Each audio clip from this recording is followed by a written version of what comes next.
ओम शांति 20/5/2020 साकार महावाक्य मुरलीर सारांश मधुर संतानगण व्यवसाय इत्यादि करी मध्य सर्वदा निजर ईश्वरीय छात्र जीवन एवं पाठपढ़ा को मने रख।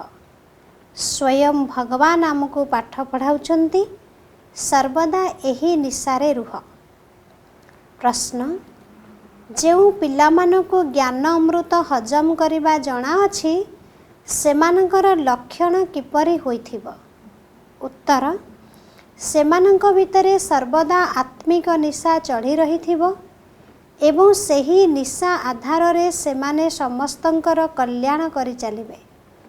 कहार कल्याण व्यतीत अन्य कोनोसी कथावार्ता करिबा पई सेमानकु भल लागिबो नाही। कंटा को फूल करिवार सेबारे ही सेमाने व्यस्त रहिबे। ओम शांति। एबे तुमे पिला माने एठारे बसिछ एवं एहा मध्य जानिछ जे आमे हेलु अभिनेता। आमे 84 जन्मर चक्र को पूरा करिछु। एहा पिला मानकर स्मृति रे रहिबा उचित। तुमे जानिछ जे बाबा आसीछंती आमको पुणी थरे राज्य भाग्य प्राप्त कराइबा पाई अथवा तमो प्रधानरु शतो प्रधान कराइबा पाई। एकथा बाबांको बिना आउ केही बुझाई पारिबे नाही। तुमे जेतेबेले एठारे बसुछ सेतेबेले तुमे जेपरि स्कूल रे बसिछ, बाहरे थिला बेले तो स्कूल रे नाह। जानिछ एहा हेउची सर्वोच्च रुहानी स्कूल। रुहानी बाबा आसी पढ़ाउछंती। पाठ पढ़ा तो पिला मानकर मने पड़िबा दरकार ना। ये ब्रह्मा मध्य हेउछंती संतान। एहां को अथवा समस्तन को एकमात्र बाबा ही सिखाउछंती। समस्त मनुष्य आत्मा मानकर से हेउछंती पिता।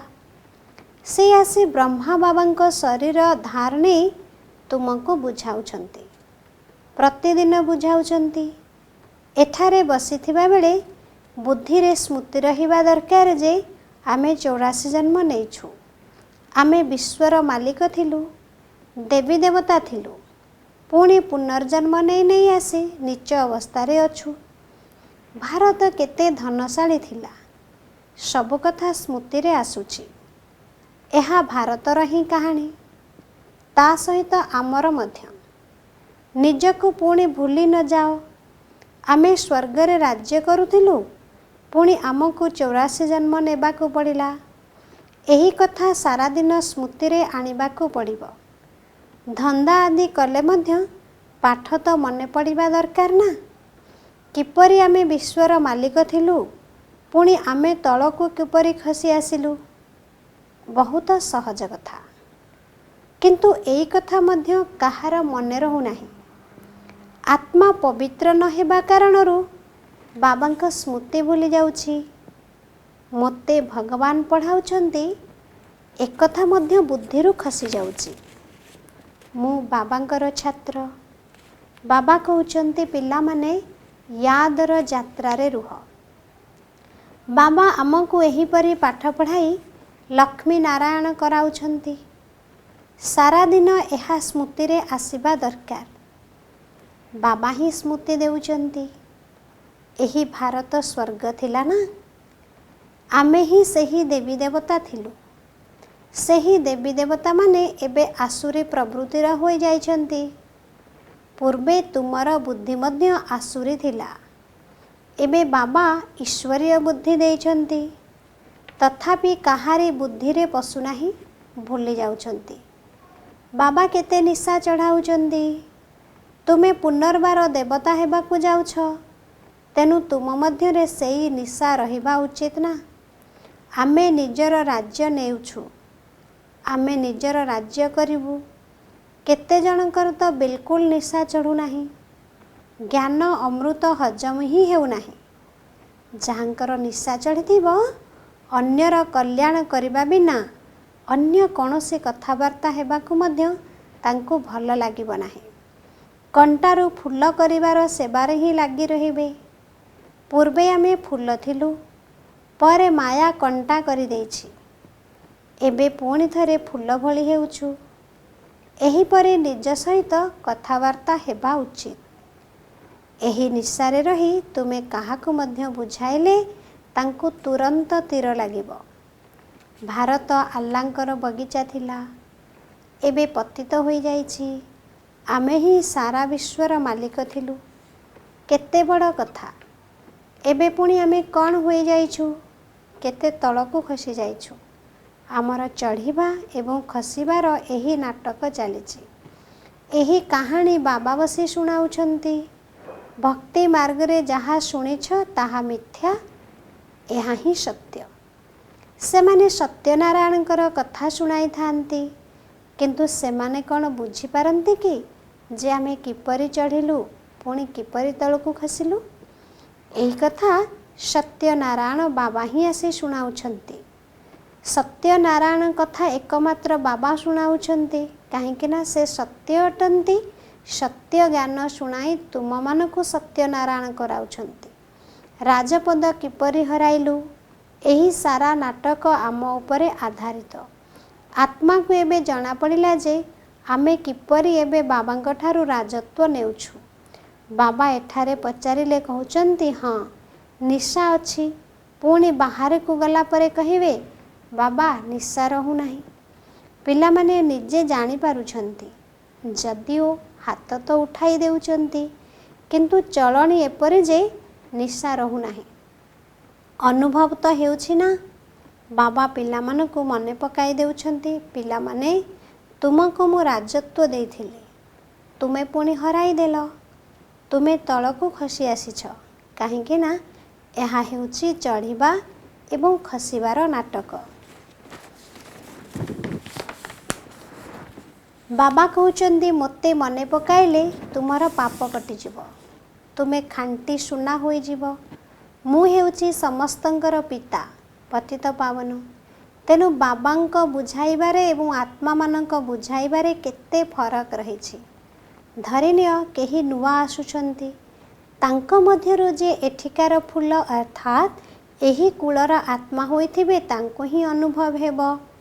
ବାବା ଆତ୍ମାମାନଙ୍କୁ କହୁଛନ୍ତି ଯେ ତୁମେ କେତେ ପତିତ ହୋଇଯାଇଛ। ସେଥିପାଇଁ ତ ଆତ୍ମା ମନେ ପକାଉଛି ଯେ ବାବା ଆପଣ ଆସି ଆମକୁ ପବିତ୍ର କରନ୍ତୁ। ବାବା କହୁଛନ୍ତି, ମୁଁ କଳ୍ପକଳ୍ପ ଆସୁଛି, ତୁମମାନଙ୍କୁ କହୁଛି ଯେ ଏହି ଅନ୍ତିମ ଜନ୍ମରେ ପବିତ୍ର ହୁଅ। ଏହି ରାବଣ ରାଜ୍ୟ ଶେଷ ହୋଇଯିବ। ମୁଖ୍ୟ କଥା ହେଲା ପବିତ୍ର ହେବା। ସ୍ୱର୍ଗରେ ତ ବିଷ ନଥାଏ।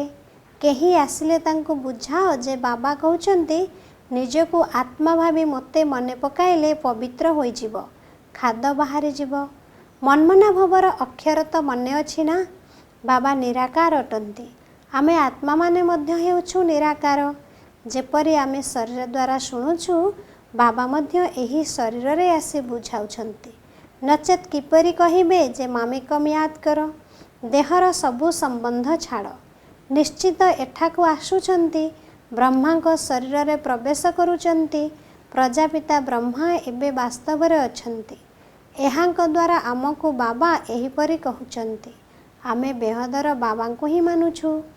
ସେ କହୁଛନ୍ତି, ପିଲାମାନେ ପବିତ୍ର ହୁଅ, ପତିତ ପଣିଆ ଛାଡ଼ିଦିଅ, ପୁରୁଣା ଦେହର ଅଭିମାନକୁ ଛାଡ଼। ମୋତେ ମନେ ପକାଇଲେ ଅନ୍ତମତି ସ୍ୱଗତି ଅର୍ଥାତ୍ ଅନ୍ତିମ ସ୍ମୃତି ଅନୁସାରେ ପରବର୍ତ୍ତୀ ଜନ୍ମ ହେବ। ତୁମେ ଲକ୍ଷ୍ମୀନାରାୟଣ ହୋଇଯିବ। ବାବାଙ୍କ ଠାରୁ ବିମୁଖ କରାଉଥିବା ମୁଖ୍ୟ ଅବଗୁଣ ହେଲା ଜଣେ ଅନ୍ୟ ଜଣଙ୍କର ପରଚିନ୍ତନ କରିବା ଓ ଶୈତାନୀ କଥା ଶୁଣିବା ଓ ଶୁଣାଇବା। ବାବାଙ୍କ ନିର୍ଦ୍ଦେଶ ହେଲା ତୁମକୁ ଶୈତାନୀ କଥା କେବେ ବି ଶୁଣିବା ଅନୁଚିତ। ଆଙ୍କ କଥା ତାଙ୍କୁ, ତାଙ୍କ କଥା ଆଙ୍କୁ ଶୁଣାଇବା, ଏହି ଚୁଗୁଲିଆମି ତୁମ ପିଲାମାନଙ୍କ ପାଖରେ ରହିବା ଅନୁଚିତ। ଏହି ସମୟରେ ଦୁନିଆରେ ସମସ୍ତେ ହେଉଛନ୍ତି ବିପରୀତ ବୁଦ୍ଧି। ବାବାଙ୍କ କଥା ବିନା ଅନ୍ୟ କିଛି କଥା ଶୁଣିବା ତାକୁ ହିଁ ଚୁଗୁଲିଆମି କୁହାଯାଏ। ଏବେ ବାବା କହୁଛନ୍ତି, ଏହି ଚୁଗୁଲିଆମି ଛାଡ଼। ତୁମେ ସମସ୍ତ ଆତ୍ମାମାନଙ୍କୁ ବତାଅ ଯେ ଆତ୍ମାରୂପୀ ସୀତାମାନେ, ତୁମେ ଏବେ ରାମଙ୍କ ସହିତ ଯୋଗ ଲଗାଅ। ତୁମେ ହେଉଛ ବାର୍ତ୍ତାବହ। ଏହି ବାର୍ତ୍ତା ଦିଅ ଯେ ବାବା କହୁଛନ୍ତି, ମୋତେ ୟାଦ୍ କର, ବାସ୍ ଏହା ବ୍ୟତୀତ ଆଉ ସବୁ କଥା ହେଉଛି ଚୁଗୁଲିଆମି। ବାବା ସବୁ ସନ୍ତାନମାନଙ୍କୁ କହୁଛନ୍ତି ଏବେ ଚୁଗୁଲିଆମି ଛାଡ଼। ସମସ୍ତ ଆତ୍ମାରୂପୀ ସୀତାମାନଙ୍କର ଏକ ରାମଙ୍କ ସହିତ ସମ୍ବନ୍ଧ ଯୋଡ଼। ତୁମର ଏହା ହିଁ ଧନ୍ଦା। ବାସ୍ ଏହି କଥାବାର୍ତ୍ତା ଏଇଥିରେ ହିଁ ଲାଗି ରୁହ।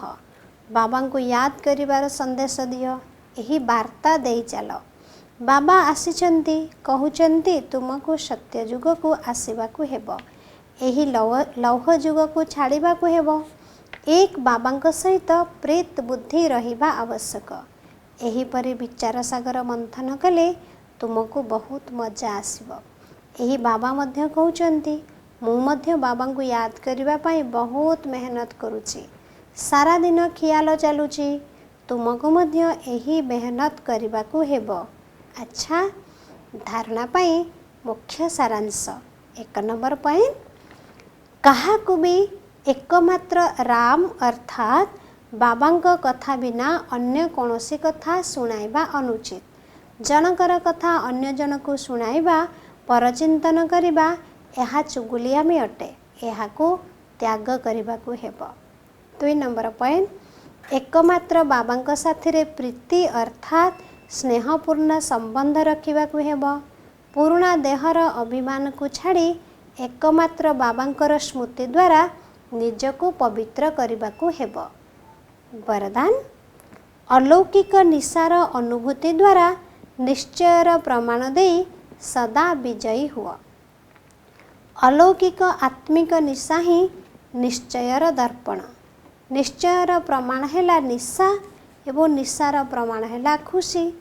ଯେଉଁମାନେ ସର୍ବଦା ଖୁସି ଏବଂ ନିଶାରେ ରହିଥାନ୍ତି ସେମାନଙ୍କ ନିକଟରେ ମାୟାର କୌଣସି ଚକ୍ରାନ୍ତ କାମ କରିବ ନାହିଁ। ଚିନ୍ତାମୁକ୍ତ ରାଜାର ରାଜଧାନୀ ମଧ୍ୟକୁ ମାୟା ଆସିପାରିବ ନାହିଁ। ଅଲୌକିକ ନିଶା ସହଜରେ ପୁରୁଣା ସଂସାର ଏବଂ ପୁରୁଣା ସଂସ୍କାରକୁ ବୁଲାଇ ଦେଇଥାଏ।